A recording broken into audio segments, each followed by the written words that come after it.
Chapter 6147. Because Irvin also promised to give manager Chen of the antique shop a favor. He made an agreement with Jacob that the two of them would meet in the parking lot outside the antique street around 7 o'clock in the evening. Afterwards, Irvin first sent Jacob back to the Painting and Calligraphy Association. And then he chose a clever younger brother in his heart and asked him to familiarize himself with the lines and plot, and then take his things to the antique shop. The younger brother who was selected by Irvin met him in the office as soon as possible. As soon as they met, Irvin introduced to him in detail what he needed to do tonight and helped him clarify every detail. And he does have a good way of judging people. Although the younger brother he chose has never done this kind of thing. He got started very quickly. In a short time, he had learned the entire script by heart and was able to do it flawlessly. After making sure there was nothing wrong with this person, Irvin called manager Chen. As soon as the phone call came through, manager Chen was the first to ask, "Brother Irvin, how is the progress of the matter we talked about?" Irvin smiled and said, "Everything has been arranged, and the things and people have been found. In a while, and when it's almost 6:30, I will ask him to take the things to your store first. You must receive them in person." Manager Chen said hurriedly, "Brother Irvin, don't worry, I've already done it. Everything is ready, the monitoring has been debugged, and there are no problems with the camera, recording, and exporting." After that, he quickly asked, "By the way, Brother Irvin, please introduce this script to me when the time comes. How can I say it so that I can appear more professional?" Irvin said, "I'll introduce it to you now. Take a pen and paper and note down the key points. Don't forget it." "No problem." Manager Chen was excited. Quickly got a pen and paper, and listened and memorized it. Halfway through listening, the corners of his mouth were like ripe and fried watermelons, unable to close at all. After hearing the second half, he even put down his pen and paper, held his mobile phone between his face and shoulders, couldn't help but applaud, and blurted out, "Brother Irvin, you are such a genius. You can come up with such a method, this guy named Jew must bite it without thinking." Irvin chuckled, and after introducing the entire plan, he told him, "You must remember not to tell anyone about this, even in your store. You can't let them know that when word comes from the antique street that Liang Yun suffered a big loss and got punched in the eye. You pretend to suddenly realize it, bring up the surveillance camera, and send it to your colleagues so that they can see clearly and take it as a clue. In this way, your reputation for being sharp-eyed and having much better professional abilities than Liang Yun will spread like wildfire. If this matter reaches Miss Song's ears, your position will be secure." Manager Chen said excitedly, "Brother Irvin, you have helped me a lot. I don't know how to thank you. Don't worry, I will give you a big red envelope when everything is done." Irvin smiled and said casually, "As long as you have this heart." After saying that, Irvin thought to himself, "The so-called big red envelope you call is only 10 or 20,000. If I don't let Liang Yun be fooled by this matter today, Jacob would have to bear the cost of at least 100,000 yuan." When it was almost 6 o'clock, Elaine called Jacob and asked him affectionately, "Hey, hubby, what do you want to eat tonight?" Jacob chuckled and said, "Honey, my friend has something to do tonight. So I won't come home for dinner." Elaine asked casually, "What's the matter?" Jacob smiled and said, "If this thing is done, maybe we can earn 300,000 to 400,000. If it works, I will buy you a big diamond ring after we get to Dubai."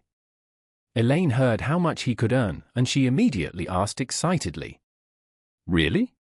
What kind of business are you doing to earn so much money?" Jacob smiled and said, "Don't let the secret be revealed. I will tell you after it is completed." Elaine hurriedly asked, "Then have you decided when we will go to Dubai?" Jacob said, "I am busy with this stuff right now. Regardless of whether he can make it or not, we will leave tomorrow morning.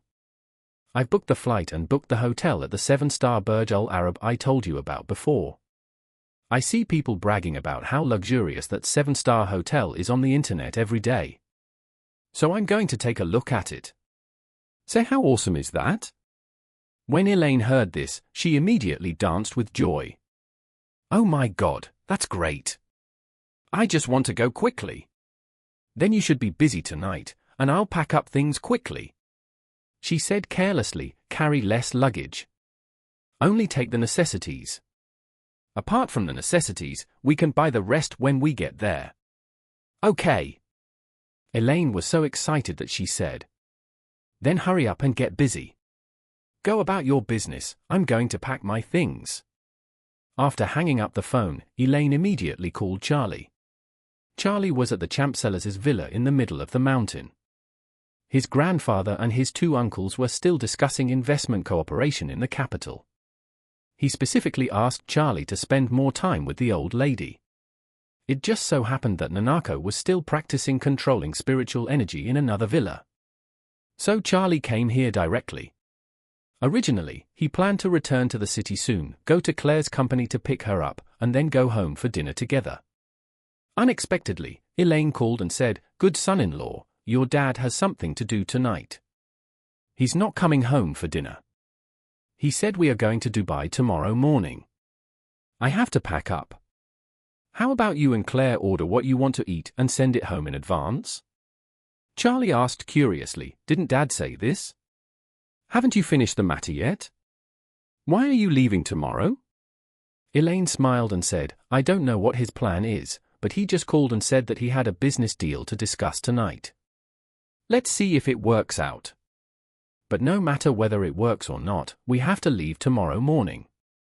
As soon as Charlie heard this, he knew that his father-in-law was definitely going to do something against Peter tonight. Although he didn't know what tricks they were going to play, Charlie was generally not worried. After all, both Jacob and Irvin were just shrimps in front of Peter. But Charlie's only worry is that they don't follow martial ethics and gather a group of people to find trouble for Peter.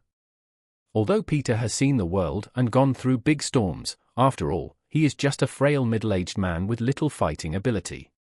Not to mention the many gangsters under Irvin, even Irvin and Jacob can control Peter. And wanted to beat him up, so Charlie thought about it and decided to go to the antique street quietly and keep an eye on him secretly. As long as they didn't do anything, he wouldn't interfere. Once they act rashly, he could stop them. Thinking of this, he said to Elaine, "Mom, I won't go back to eat tonight. I'll tell Claire later that you two can order something to eat." Elaine didn't care, mainly because she couldn't take care of cooking. She was afraid that Charlie would not have anything to eat when he came back and he would be dissatisfied. Since Charlie wouldn't come back to eat, then whatever happened would be fine. So she smiled and said, "Good son-in-law, since you have to be busy too, then you should be busy with yours. I'll call Claire and ask her to order whatever she wants. We two will eat at home." "Okay, Mom." He hung up the phone, said goodbye to his grandmother, and drove to the antique street.